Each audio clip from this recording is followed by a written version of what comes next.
Hello friends, welcome to my YouTube channel Shiksha Mantra. मैं राधा चौधरी आपका स्वागत करती हूँ आपके ही चैनल शिक्षा मंत्र में। कल मैंने जैसे बताया आपको कि मैंने कल एक सीडीपी का छोटा सा टॉपिक लिया था, ग्रोथ एंड डेवलपमेंट, जिसके बारे में हम उनकी डेफिनेशन और डिफरेंस किया था। आज हम उससे आगे करेंगे बाल विकास की अवस्थाएँ। उस बाल विकास की 4 अवस्थाएँ हैं। बाल विकास की जैसे कि मैंने बताया 4 अवस्थाएं हैं।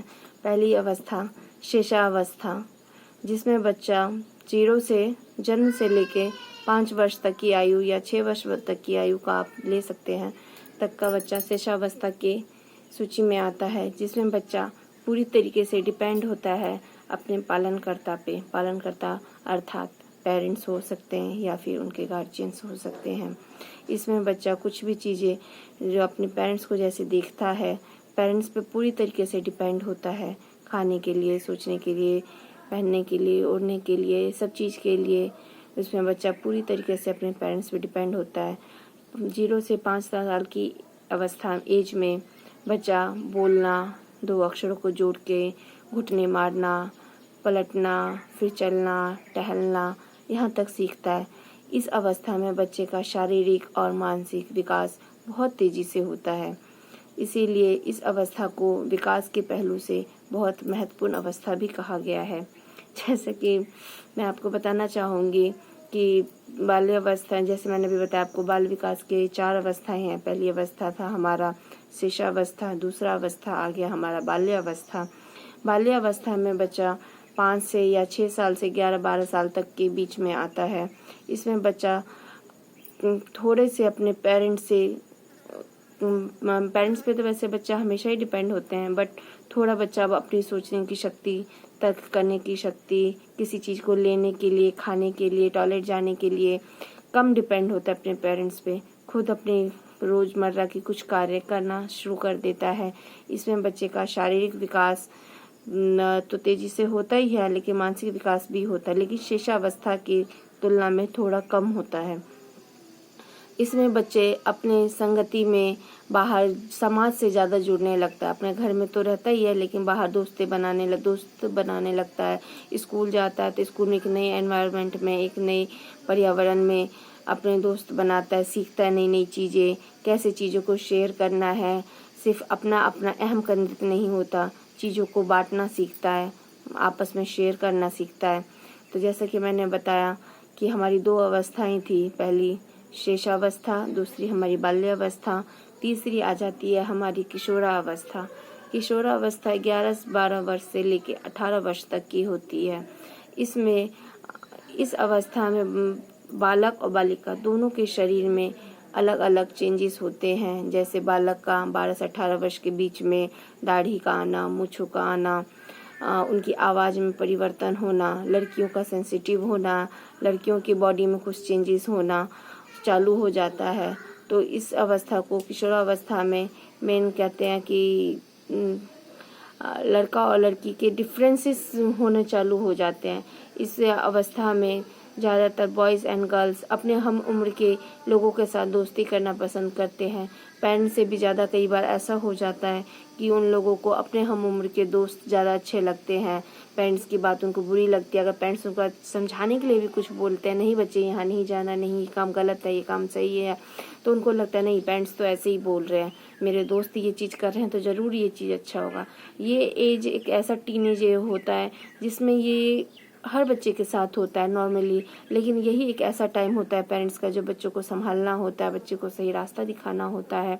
इसमें बच्चा ज़्यादातर अपने हम उम्र के बच्चों के साथ दोस्ती करना पसंद करता है, उनके साथ घूमना फिरना, नई चीज़ें सीखना, तर्क करना, समाज से जुड़ना, ये एक ऐसी एज होती है।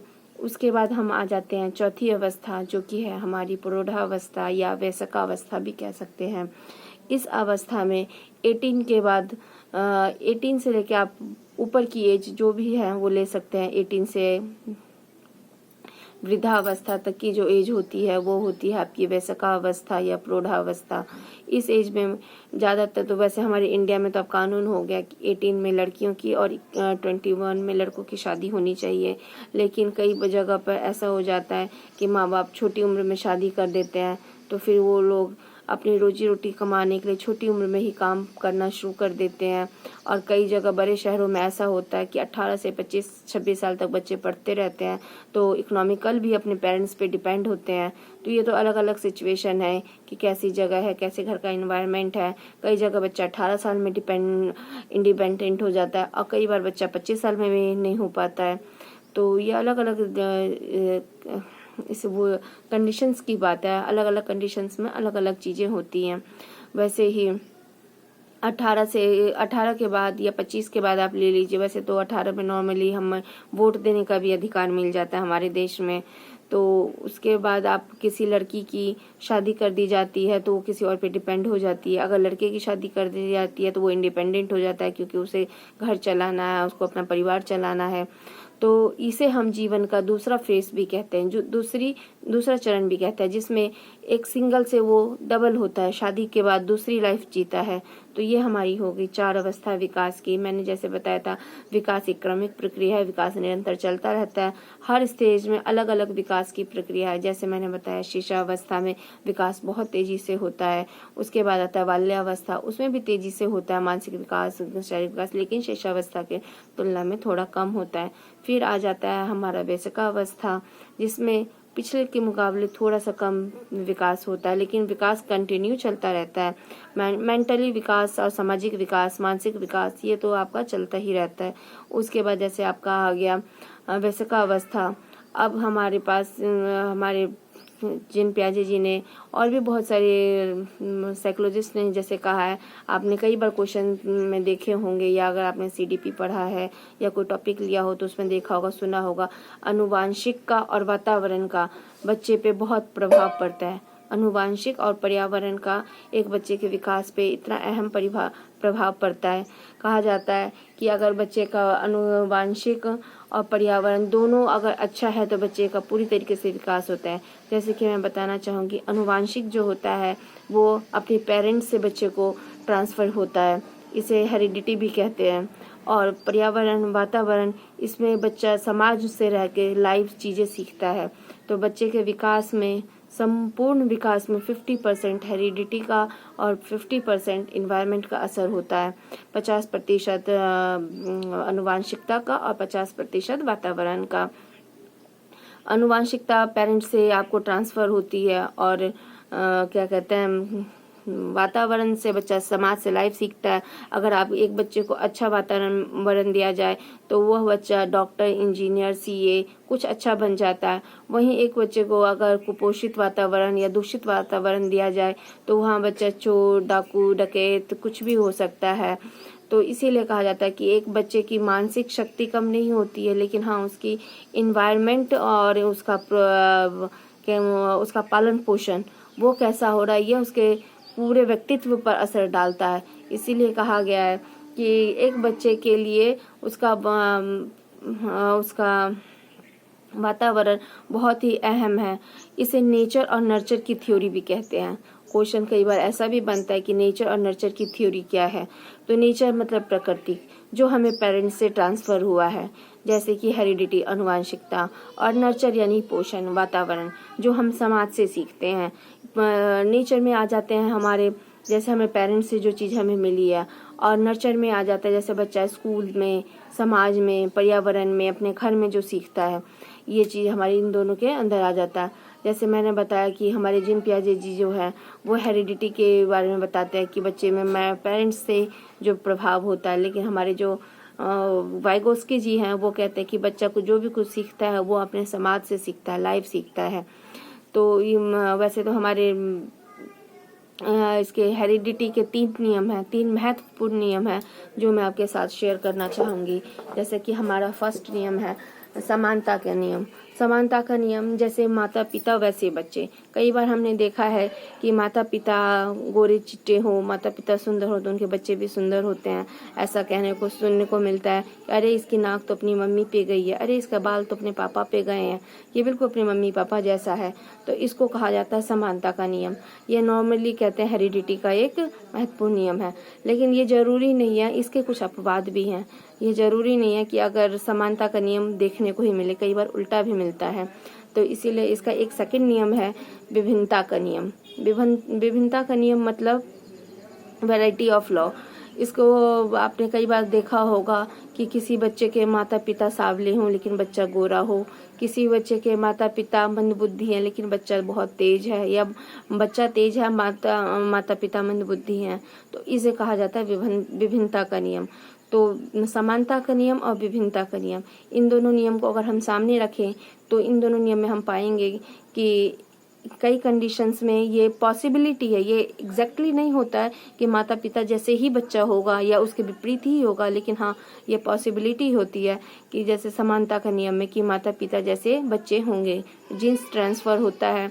अनुवांशिकता का नियम है तो जैसे नाक, कोई बोलता है अरे इसकी नाक तो छोटी है अपने पापा जैसी, अरे इसके बाल तो घुंघराले हैं इस मम्मी जैसे, अरे ये लंबा होगा, नहीं ये छोटा होगा पापा जैसे। तो ये हो गया समानता का नियम। विभिन्नता का नियम में कि कई बार देखेंगे माँ बाप सांवले हों बच्चा एकदम गोरा होता है, माँ बाप मंदबुद्धि हो लेकिन बच्चा एकदम तेज होता है। जैसे हमारे डार्विन और लिमार्क हैं, इन्होंने कहा है कि जैसा हम उम्मीद करते हैं बिल्कुल हमें वैसा मिले, ये जरूरी नहीं है। तो ये दो नियम हमने जो पढ़े वो महत्वपूर्ण था। एक था समानता का नियम, दूसरा था विभिन्नता का नियम। अब तीसरा है हमारा प्रत्यागमन का नियम। प्रत्यागमन का नियम का मतलब होता है कि बिल्कुल अपोजिट हो जाना। इसमें था कि ये दो जो नियम हम पहले पढ़े थे, इसमें था कि पॉसिबिलिटी थी कि ये चीज हो सकता है, लेकिन प्रत्यागमन के नियम में होता रिग्रेशन ऑफ लॉ कि इसमें बिल्कुल उल्टा हो जाना। माता पिता के सोच में, दिखने में, किसी भी चीज में आप बिल्कुल अपोजिट है। जैसे कि रावण के घर में, ब्राह्मण के घर में रावण का जन्म। जैसे रावण जो है वो एक असुर था, दैत्य था जैसा कि हम जानते हैं, और उनके पिता जो थे वो ब्राह्मण थे, तो वह अपने पिता से बिल्कुल अपोजिट थे। तो इसलिए कहा गया है कि प्रत्यागमन का नियम जो है वो किसी किसी केस में आपको देखने को मिलेगा कि माँ बाप एकदम सीधे साधे होंगे, बच्चा एकदम तेज चालाक होगा, या फिर माता पिता एकदम शाय होंगे लेकिन बच्चा एकदम चुस्त फुर्तीला होगा, या फिर माता पिता से बच्चा एकदम अपोजिट होगा किसी भी चीज़ में, लालच में, महत्वाकांक्षा में, पढ़ाई में, या फिर दिखने में। तो इसे कहा जाता है प्रत्यागमन का नियम। तो जैसे कि हमने पढ़ा कि आनुवंशिकता के, हेरिडिटी के 3 महत्वपूर्ण नियम है। पहला नियम है हमारा जैसे कि समानता का नियम, दूसरा नियम है हमारा विभिन्नता का नियम, तीसरा नियम है हमारा प्रत्यागमन का नियम। ये तीनों नियम से एग्जाम में आपको क्वेश्चंस देखने को मिलते हैं, इसलिए मैं आपको बोलूं कि इस 3 नियम को आपको एक बार दोबारा रिवाइज करना चाहिए, दोबारा देखना चाहिए। वैसे एक हमारा मंडल का नियम है, जिन्होंने मंडल ने जो अपना एक्सपेरिमेंट किया था मटर और चूहों पर, उस पर क्वेश्चन आपको एग्जाम में नहीं देखने को मिलता है, इसलिए मैं इस पर ज़्यादा बात नहीं करूँगी। आगे होता है हमारा जैसे वृद्धि, जैसे हमारा विकास जैसे मैंने आपको बताया कि एक तो मैंने बताया था आनुवंशिकता का, दूसरा मैंने आपको बताया पर्यावरण। विकास पे पर्यावरण का बहुत प्रभाव पड़ता है। पर्यावरण में नाम ही आता है परि प्लस में आवरण, तो पर्यावरण। तो परि मतलब दूसरों का कवर, दूसरों चीज़ों का कवर, तो इसको कहा जाता है पर्यावरण। इसमें हमारे बच्चा जो है वो घर से बाहर निकल के बाहर चीज़ों से बातें करता है, जैसे वो इस पे असर पड़ता है आपके पड़ोस का, आपके सोसाइटी का, स्कूल का, तो ये सब चीज़ें जो बच्चों पे असर डालती है। तो वैसे ऐसी क्वेश्चन भी आपको देखने को मिलेगा कि बच्चों को प्राथमिक और द्वितीयक क्या असर डालता है। प्राथमिक तौर पे तो बच्चों को पे असर डालता है उसके माता पिता का, उसके घर का, लेकिन सेकेंडरी तौर पे गौण जिसे बोलते हैं द्वितीयक, उसमें आपके बच्चों के प्रभाव डालता है बाहर वातावरण, स्कूल, टीचर्स, उसके दोस्त, समाज। तो आज का मेरा टॉपिक रहा आनुवंशिकता और पर्यावरण पे डिफरेंस, इनके तीनों नियम, और ये क्या कहते हैं ये नेचर एंड नर्चर की प्राकृतिक और प्राकृतिक, इन दोनों में क्या डिफरेंस है। हमारे वाइगोत्स्की जी ने और किसके बारे में बोला है, सोशल कल्चर थ्योरी के बारे में बोला है, जो कि अब हम नेक्स्ट क्लासेस में करेंगे। तो लास्ट में मैं आपसे इतना ही बोलना चाहूँगी कि अगर आपको मेरा चैनल पसंद आए तो प्लीज़ इसको लाइक कीजिए, सब्सक्राइब कीजिए, इसको बेल आइकन को दबाना ना भूलिए, कमेंट कीजिए। अगर कुछ मेरे समझ में नहीं आ रहा है या फिर कुछ आपको कमी लग रही है तो वो मुझे बताइए कि मैम इस टॉपिक पे आप वीडियो बनाइए, इस पे आप हमें बताइए। इसके लिए मैं आपसे यही लास्ट में बोलना चाहूँगी, प्लीज़ मेरे चैनल को लाइक एंड सब्सक्राइब कीजिए। Thank you.